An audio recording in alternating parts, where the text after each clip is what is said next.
खबरों की शुरुआत करते हैं। गुजरात में विधानसभा चुनाव के दूसरे फेज के लिए वोटिंग हुई। गुजरात के 14 जिलों की 93 सीटों पर सुबह 8 बजे से शाम 5 बजे तक वोटिंग में करीब 2.5 करोड़ वोटरों ने 833 कैंडिडेट्स की किस्मत का फैसला किया।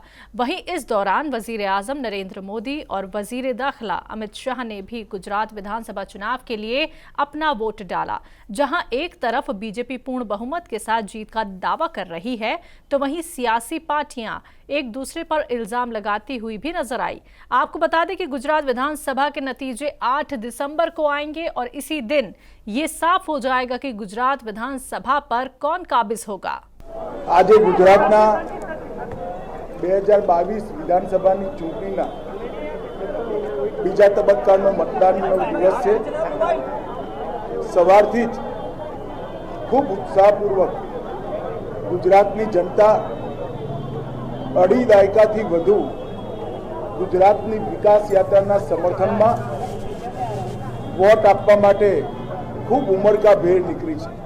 गुजरात में बीजेपी लीडर हार्दिक पटेल ने बड़ा दावा करते हुए कहा है कि गुजरात में 150 सीटों के साथ बीजेपी की सरकार बनेगी।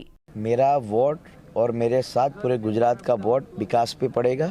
विकास मॉडल जो आज पूरे गुजरात के साथ साथ पूरे विश्व और हिंदुस्तान में एक प्रस्तापित हो रहा है, सुशासन का मॉडल, सलामती का मॉडल, और निश्चित रूप से ये जो मॉडल है वो आने वाले दिनों में और मजबूत होगा।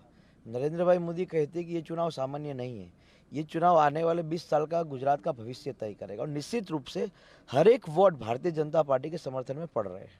क्यों नहीं? 150 सीटों से साथ सरकार बनेगी तो लहर नहीं है तो क्या है? ये निश्चित रूप से बड़े मार्जिन के साथ सरकार बनने वाली है। और ये सरकार विकास और मॉडल जो गुजरात मॉडल है उस पर पड़ रहा है। भरोसा, लोगों का भरोसा भारतीय जनता पार्टी के साथ है। सड़कें आप देखिए, सरदार पटेल साहब का स्टैच्यू देखिए, रिवर फ्रंट पे जाइए, गुजरात के गाँव में जाके लोगों को पूछिए कि 24 घंटा बिजली मिल रही है। वहीं गुजरात विधानसभा चुनाव के अलावा उत्तर प्रदेश की मैनपुरी लोकसभा सीट और 5 रियासतों की 6 विधानसभा सीटों पर वोटिंग हुई। इस बीच सपा सदर अखिलेश यादव ने प्रेस कॉन्फ्रेंस कर कहा, बीजेपी के लिए मैनपुरी में कुछ नहीं है।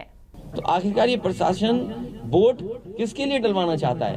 लेकिन मैं जानता हूँ ये मैनपुरी नेताजी का घर क्षेत्र, और यहाँ से नेताजी राजनीति करते करते राजनीति की ऊंचाइयों पर पहुंचे हैं। ये जितना कुछ सड़क, बिजली, पानी, पुल या स्वास्थ्य की सेवाएं या तमाम इंतजाम जो दिखाई दे रहे हैं वो सब नेताजी के कराए हुए हैं। भारतीय जनता पार्टी का यहाँ कुछ नहीं है, इसीलिए उन्होंने उधार का प्रत्याशी लिया। उनके पास अपना ऐसा प्रत्याशी नहीं था कि नेताजी की भावना का और नेताजी के पक्ष में जो मतदान होने जा रहा है उसको रोक सकें। और आज भी बड़ी संख्या में मैनपुरी के लोग समाजवादी पार्टी और नेताजी को याद कर करके एक एक वोट डाल रहे हैं। ये जितना कुछ आप खुशहाली दिखाई दे रही है सब नेताजी की देन है। और नेताजी ने विरासत में जो विकास दिया है, जो गति विकास को देनी है, या जो विरासत में समाजवादी सिद्धांत दिया, आर्थिक, सामाजिक, राजनीतिक जो चेतना यहाँ के क्षेत्र के लोगों में जगाई है, उसके लिए एक एक वोटर यहाँ पर नेताजी के पक्ष में वोट डालने जा रहा है। समाजवादी पार्टी ने इल्जाम लगाया है कि उत्तर प्रदेश में मुजफ्फरनगर जिले की खतौली विधानसभा सीट पर हो रहे उपचुनाव में पुलिस अफसर मुसलमान वोटरों को वोट नहीं डालने दे रहे हैं। पार्टी ने यह भी कहा कि खतौली के सीओ राकेश कुमार सिंह मुसलमान वोटर्स को वापस भगा रहे हैं। पार्टी ने यह तक कह दिया कि राकेश कुमार सिंह बीजेपी के एजेंट के तौर पर काम कर रहे हैं। यूपी के मैनपुरी में वोटिंग के दौरान सपा नेता आजम खान ने यूपी पुलिस पर इल्जाम लगाया है कि पुलिस मोहल्लों में जाकर कह रही थी कि वोट डालने मत निकलना। मोहल्लों में जाकर पुलिस कह रही है कि वोट डालने मत निकलना। तारामंडल के पीछे एक मोहल्ले में इतना धमकाया पुलिस ने कि लोग अपने घरों में ताले डालकर पलायन कर गए वहां से। और ये तो हर जगह ही कहा जा रहा है कि वोट डालने मत जाना।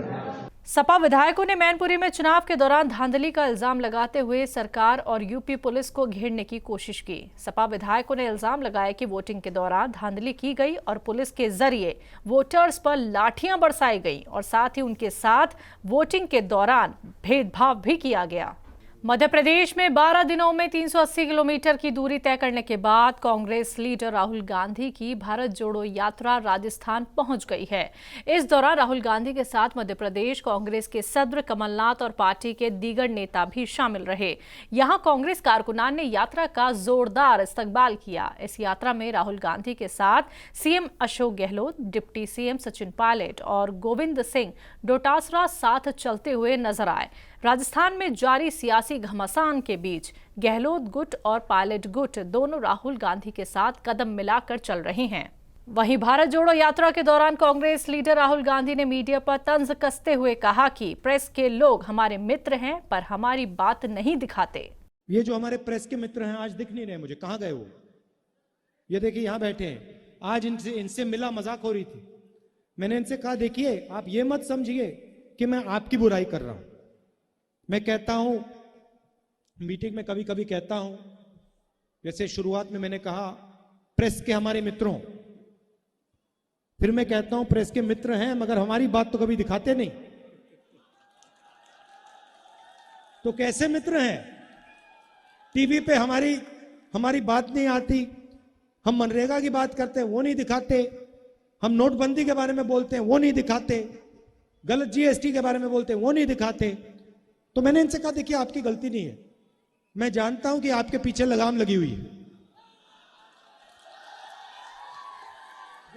जैसे ये आपको पकड़ रखा है, आपको छूट नहीं देते हैं। जो आपके दिल में है, जो आप बोलना चाहते हो, आपको अलाउ नहीं करते। तो मैं आपकी बुराई नहीं कर रहा हूं, मैं जिन लोगों ने आपके पीछे लगाम लगा रखी है उन पर सवाल उठा रहा हूं। राजस्थान के सीएम अशोक गहलोत ने इस दौरान बयान देते हुए कहा कि मीडिया ने भारत जोड़ो यात्रा का बायकॉट कर रखा है। मेरा आरोप है मीडिया पर, विशेष रूप से नेशनल मीडिया पर, उसने यात्रा को बायकॉट कर रखा है, बहिष्कार कर रखा है। हमारे साथी बैठे हुए हैं, इनकी कोई गलती नहीं है। आप तो अपने धर्म विभाग के आगे भेज देते हो। दबाव में है केंद्र के इनके नेता, क्या इनके मालिक लोग, इनके संपादक। मेरा आरोप है उनके ऊपर कि उन्होंने बायकॉट किया है, बहिष्कार किया है। इतनी बड़ी योजनाओं को क्या आप पूरे देश को नहीं दिखाओगे कि क्या कन्याकुमारी से रवाना हुई यात्रा और रास्ता में पहुंची है तो क्या गजब का जो सोशल मीडिया देखते हैं वो गर्व करते हैं कि किस प्रकार से लाखों लोग जुड़ रहे हैं। इसका मतलब क्या हुआ? इसका मतलब वो नेशनल मीडिया जो साथ नहीं दे रहा है उसको सामाजिक सरोकार से मतलब नहीं है, जिसके लिए मीडिया बना है। चौथा स्तंभ है ये, इसकी वजूद है, इसका इम्पोर्टेंस है, जो हम बचपन से देखते आए कि मीडिया जो है ये चौथा स्तंभ है देश का। 3 स्तंभ नहीं खाली डेमोक्रेसी के साथ में। और चौथा स्तंभ अपनी भूमिका निभाने पूरी तरह फेल हो गया है। राहुल गांधी की यात्रा को, क्या अडवाणी जी की यात्रा निकली थी तो पूरे देश की मीडिया ने उसको नहीं उठाया? किस यात्रा को नहीं उठाया? कोई मैदान में उतरता है तो मीडिया की ड्यूटी बनती है वो पब्लिक को बताए कि भाई ये आज दुर्घटना हुई है। कोई एक्सीडेंट भी होता है तो आप लोग बताते हैं उसको। और ये एक सकारात्मक सोच है राहुल गांधी की, सकारात्मक फैसला है, सकारात्मक यात्रा है। कोई दुर्भावना नहीं है, किसी के प्रति कोई हिंसा नहीं है, कोई द्वेषता नहीं है। सबको गले लगा राहुल जी लगा रहे, बूढ़े को भी, बच्चे को भी। आप बताइए मुझे इस देश को क्या चाहिए? अगर ऐसी यात्रा को आप नहीं दिखाओगे तो आप अपना कर्तव्य पूरा नहीं करोगे। कान खोल के सुन लीजिए, नेशनल मीडिया वाले भी और स्टेट मीडिया वाले भी। कांग्रेस लीडर राहुल गांधी के हिंदुत्व की तरफ झुकाव को लेकर पूछे गए सवाल पर छत्तीसगढ़ कांग्रेस के वजीर अमरजीत भगत ने कहा कि राहुल गांधी और उनका परिवार शुरू से ही पूजा पाठ को मानने वाला परिवार है। पंडित राहुल गांधी जी शुरू से ही वो भगवान को, पूजा पाठ को मानने वाले परिवार से भी हैं, खुद भी मानते हैं। अभी भी जा रहे हैं वो जहाँ वहाँ पर अभी मंदिर में, कहीं पर मठ में, कहीं पर शिवालय में। बात अगली खबर की। तेलंगाना के वजीर आला के चंद्रशेखर राव ने तेलंगाना की तरक्की को लेकर मरकजी सरकार पर निशाना साधा। उनका ये मानना है कि तेलंगाना सरकार को उखाड़कर फेंक दिया जाएगा। चंद्रशेखर राव ने दावा किया है कि कुछ लोग तेलंगाना राष्ट्रीय समिति के विधायकों को तोड़ने की कोशिश कर रहे हैं। उन्होंने ये भी कहा कि अगर मरकजी सरकार का साथ होता तो GSDP 11.50 लाख करोड़ रुपए के बजाय 14.50 लाख करोड़ रुपए होता। राजस्थान की राजधानी जयपुर में सी स्कीम वाक़े रेजिडेंसी मस्जिद की नई कमेटी के खिलाफ पुरजोर एहतजाज किया जा रहा है। लोगों का ये मानना है कि वक्फ बोर्ड के जरिए जो कमेटी बनाई गई है उसने कई बार मदरसा बंद कराने की कोशिश की है। इस मामले में 105 दिन के एहतजाज के बाद लोग अजमेर दरगाह के साबिक सदर और साबिक हज कमेटी चेयरमैन अमीन पठान की क़यादत में वक्फ बोर्ड पहुंचे और वक्फ बोर्ड दफ्तर का घेराव किया। नारेबाजी करते हुए सभी लोग वक्फ चेयरमैन खानो खां बुधवाली के ऑफिस में पहुंचे और वहां पहुंचकर वहां किसी के नहीं मिलने पर चेयरमैन के ऑफिस में ताला जड़ दिया। लोगों का ये कहना है कि बुजुर्ग और खवातीन 105 दिन से लगातार मुजाहिरा कर रही हैं, लेकिन ना तो राजस्थान सरकार और ना ही वक्फ बोर्ड की ओर से इस तरफ ध्यान दिया जा रहा है। लोगों ने इस मामले को लेकर वक्फ बोर्ड को एक मेमोरेंडम सौंपा और ये कहा कि अब भी अगर उनकी मांग नहीं मानी गई तो अब CM हाउस का घेराव किया जाएगा, जिसकी जिम्मेदारी वक्फ बोर्ड चेयरमैन की होगी। ऐसे लोगों को इस कमेटी में शामिल किया गया जिन्होंने इस मस्जिद की मदरसे की कई बार प्रशासन में शिकायत की। ऐसे लोगों को इसके अंदर कमेटी में बनाया गया तो यहाँ के जो अवामी, यहाँ के जो लोकल लोग हैं, इस पूरे सी स्कीम रेजिडेंसी मस्जिद के पास रहने वाले जो लोग हैं, वो ये मांग कर रहे थे कि यहाँ पे महल्ले की कमेटी बनाई जाए, इस कमेटी को हटाया जाए। लेकिन पिछले 105 दिनों से हमारी खवातीन बहनें, हमारे बुजुर्ग, हमारे बच्चे, सब लोग हर जुमे के दिन एहतजाज कर रहे थे, लेकिन ना तो राजस्थान सरकार को, ना राजस्थान सरकार के अल्पसंख्यक कार्य मंत्री को, ना वक्फ बोर्ड चेयरमैन को, किसी को इसकी फिक्र नहीं थी। हमारी माँ बहनें वहाँ पे खड़ी होती थी, हर जुमे के दिन वहाँ पे अपील करते थे लोगों से, लेकिन कोई सुनने के लिए तैयार नहीं था। आज हम लोग आए, हम लोगों ने ज्ञापन दिया, ताला लगाया, क्योंकि ये सरकार और ये वक्फ बोर्ड बिल्कुल निकम्मा है, बिल्कुल अंधे और बहरे हो चुके हैं, किसी की आवाज़ सुनने के लिए तैयार नहीं है।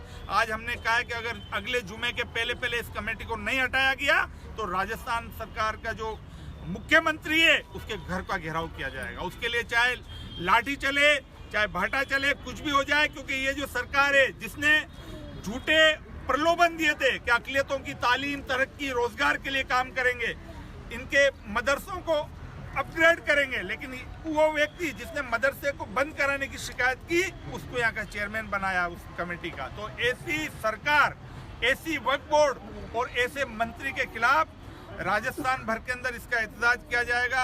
अगले जुमे के पहले अगर इस कमेटी को नहीं हटाया गया सी स्कीम रेजिडेंसी मस्जिद का, तो मुख्यमंत्री निवास का घेराव किया जाएगा। हम लोग कमेटी चेंज करने के लिए विरोध कर रहे हैं, क्योंकि इस कमेटी के अंदर खानू खान जी ने ऐसे लोगों को शामिल किया है जिन्होंने मदरसा को बंद कराने के लिए कार्रवाइयाँ करी थी। आप ये देख सकते हैं पेपर में साफ साफ लिखा 2018 के अंदर जो ये है जाहिद खान जी, इन्होंने मदरसा बंद कराने के लिए कार्रवाइयाँ करी है। और खानू खान जी ने ऐसे बंदे को मदरसे का इसका सदर बना दिया इस कमेटी का। क्या उन्होंने इससे पहले कभी कार्रवाई नहीं करी या कोई तहकीक नहीं करी कि हम किसको इसका वो बना रहे हैं सदर? आप देख सकते हैं हम ऐसे लोगों को कैसे बर्दाश्त करेंगे। चाहे आप पुरानी भी खत्म करो, चाहे नई भी खत्म करो, लेकिन हमारे को ऐसे लोग चाहिए जो मदरसे को संभाल सके और ना मस्जिद में नमाजी हो और भूमाफिया नहीं हो।